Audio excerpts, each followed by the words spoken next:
മിശിഹായിൽ ഏറ്റവും സ്നേഹമുള്ളവരെ, ഇന്ന് നമ്മൾ പങ്കുവയ്ക്കുന്ന തിരുവചനം, ഈശോ പറഞ്ഞു, ഞാൻ എൻ്റെ പിതാവിൻ്റെ അടുക്കിലേക്ക് പോകുന്നു. ദൈവസ്നേഹത്തിൻ്റെ വലിയ കൃപകൾ നിറയുന്ന ഒരു പുതിയ ദിനം കൂടി നമ്മുടെ ജീവിതങ്ങളിലേക്ക് കടന്നു വരുന്നതിന് ഓർത്ത് പ്രത്യേകമായിട്ട് ദൈവത്തിന് നന്ദി പറയുന്നു. സ്വർഗത്തിലേക്ക് കടന്നു പോകുന്ന ഉദ്ധിതനായ യേശുവിനെ അവിടുത്തെ വചനങ്ങളിലൂടെ നമ്മൾ പരിചയപ്പെടുകയാണ്.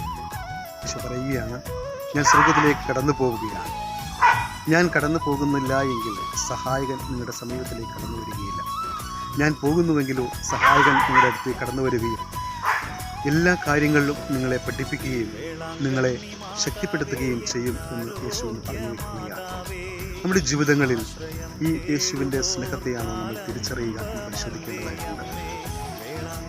സ്വർഗത്തിലേക്ക് കടന്നുപോയ യേശു സഹായകനായ പരിശുദ്ധാത്മാവിനെ നമ്മുടെ ജീവിതങ്ങളിലേക്ക് കടന്നു വരുമ്പോൾ നൽകുമ്പോൾ ആ പരിശുദ്ധാത്മാവിൻ്റെ പ്രവർത്തനങ്ങൾ വഴി നമ്മുടെ ജീവിതങ്ങളിൽ ഉണ്ടാകുന്ന വിശുദ്ധിയും സ്നേഹവും കരുണയും കൃപയും ഒക്കെ നിറയപ്പെടുവാനും അതനുസരിച്ച് ജീവിക്കുവാനും നമ്മുടെ ജീവിതങ്ങളെ പ്രാപ്തമാക്കുകയാണ് വേണ്ടത്.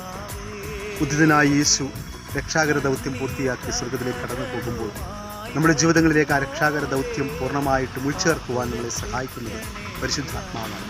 പരിശുദ്ധാത്മാവിൻ്റെ പ്രവർത്തനത്തോട് ചേർന്ന് നമുക്കും മുന്നോട്ട് ജീവിക്കാം. ദൈവകൃപയാൽ നിറയപ്പെടുവാൻ, സർവോപരി ദൈവസ്നേഹത്താൽ കത്തിജ്വലിക്കപ്പെടുവാൻ നമുക്ക് സാധിക്കട്ടെ. അനുഗ്രഹത്തിൻ്റെ നിമിഷങ്ങളിലൂടെ കടന്നു പോകുമ്പോൾ, ദൈവാനുഗ്രഹത്തിൻ്റെ നിമിഷങ്ങളിലൂടെ കടന്നു പോകുമ്പോൾ മറ്റുള്ളവർക്ക് വേണ്ടി പ്രാർത്ഥിക്കുവാനും മറ്റുള്ളവർക്ക് വേണ്ടി എരിഞ്ഞു തീരുവാനും ചെയ്യുവാൻ നമ്മുടെ ജീവിതങ്ങളിൽ നമുക്ക് തീരുമാനമെടുക്കാം. ദൈവസ്നേഹത്തിൻ്റെ വലിയ കൃപ നിറയപ്പെടുവാൻ, അതുവഴി മറ്റുള്ളവർക്കൊരു ദീപമായി തീരുവാൻ നമ്മൾ പ്രാപ്തരാകട്ടെ. പരിശുദ്ധാത്മാവ് നമ്മളെ സഹായിക്കട്ടെ. പ്രത്യേകമായിട്ടുള്ള ദൈവിക കൃപ നിറയപ്പെടുവാൻ, പരിശുദ്ധാത്മാവിൻ്റെ സജീവ സാന്നിധ്യം നമ്മുടെ ജീവിതങ്ങളിൽ അനുഗ്രഹമായി തീരുവാൻ ഈ നിമിഷവും ഈ ദിനവും നമുക്ക് ശക്തിയായി തീരട്ടെ എന്ന് പ്രത്യേകം